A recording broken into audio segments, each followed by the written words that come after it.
Okay, so we said a narrative poem is a long poem that tells a story, okay? Or an epic poem is a long narrative poem. So the Iliad and the Odyssey provided the basis for Greek education and culture throughout the classical age. Remember from one of our past PowerPoints, we were talking about what the classical age was, Greek and Roman times, the ancient Greeks. So the Iliad is a war epic, and the Odyssey is a journey epic. So this one's about war and why we went to war. This one is about a journey, trying to get back home after the war. Okay, but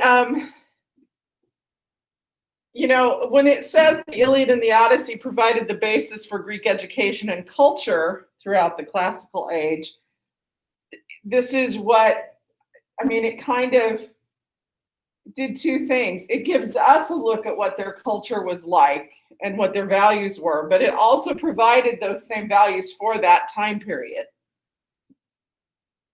Okay, so who was Homer? Legend has it Homer was a blind man who lived on the rocky island of Chios, or Chios, I think maybe.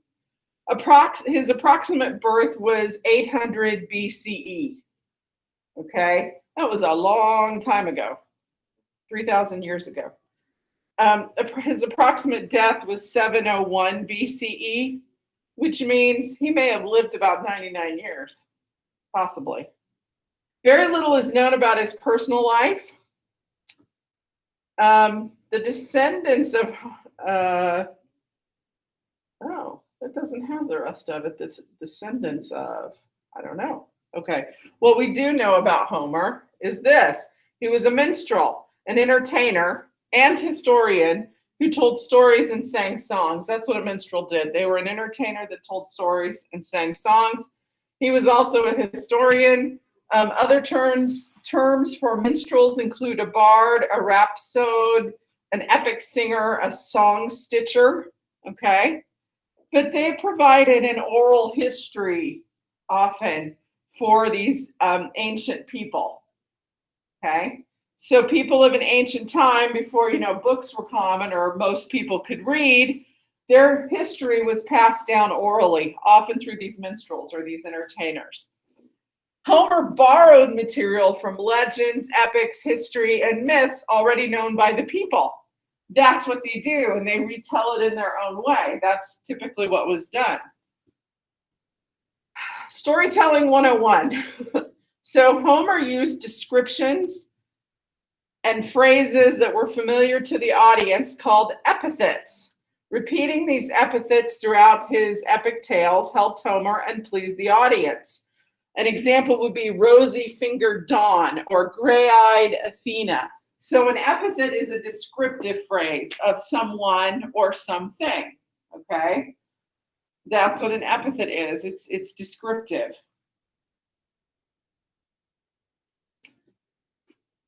And in the, you know, rosy-fingered Dawn, he's describing the dawn. It's a way of saying, oh, the dawn is coming, and it has, you know how the dawn can be pink and red and so forth with streaks of that through it. Or gray-eyed Athena. It's just a way to say something. Or your senior year, you'll probably read Beowulf. And Beowulf, there are a lot of epithets. And it's also a different way to describe a person without just saying their name all the time, okay? So more about minstrels. Minstrels like Homer traveled from place to place singing of recent events or of the stories of heroes or gods and goddesses. Audiences never tired of the stories. That was their entertainment, guys. This was long before we had television or radio or internet of any kind. I mean, I grew up without internet. I grew up in an era before cable. We had 3 or 4 TV stations. Okay, that was it.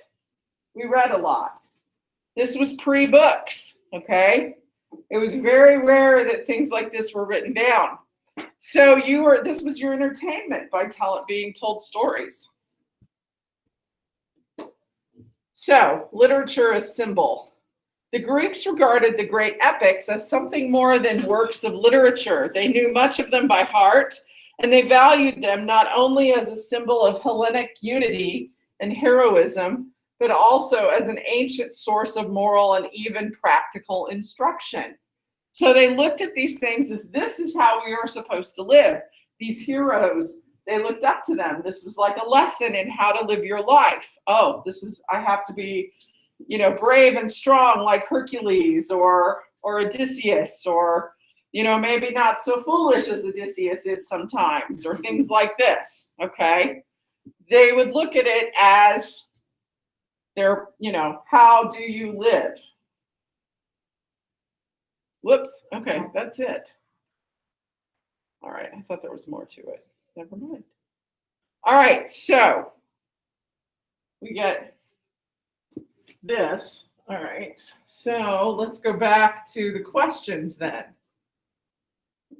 So you have a couple of different sections of questions on this paper.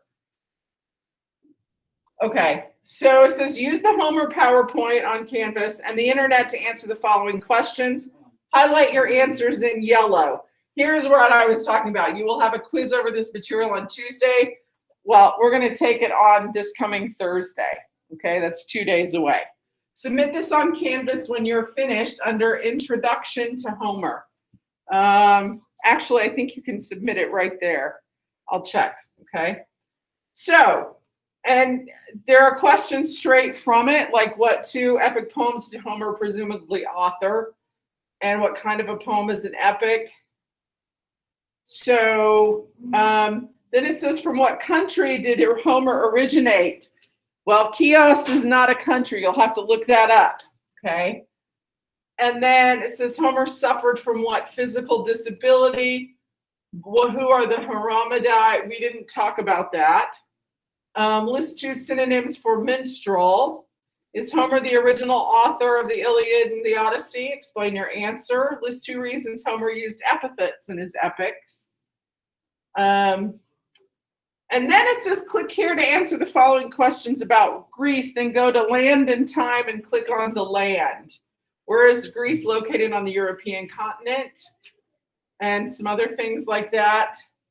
And then return to land and time and click on geometric period. So it's 2 major advancements that occurred during the geometric period. And then there are some things about the classical period. Okay. So there are several things here for you to answer.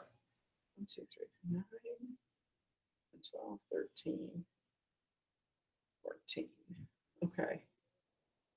Guys, this is only worth 15 points. I may increase that to 30, okay? Because I think it's worth more than that. All right, there's a lot of work there. Okay, questions about this and what you need to do. Okay, it is 9 o'clock. You've got 30 minutes. Yes.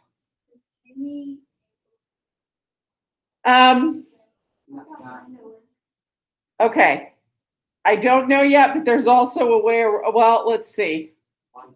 They gave us some instructions about Word docs. I don't think about Cami, but you're able to. Your Cami's working. Michael said his is working.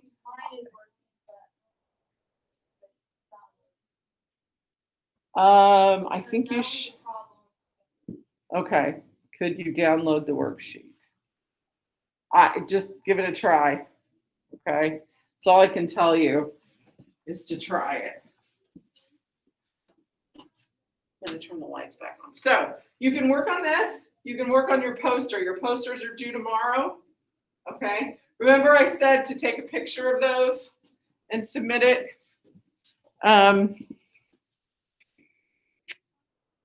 Stop. Why do you keep doing this? So you have a couple of different things we need to finish up.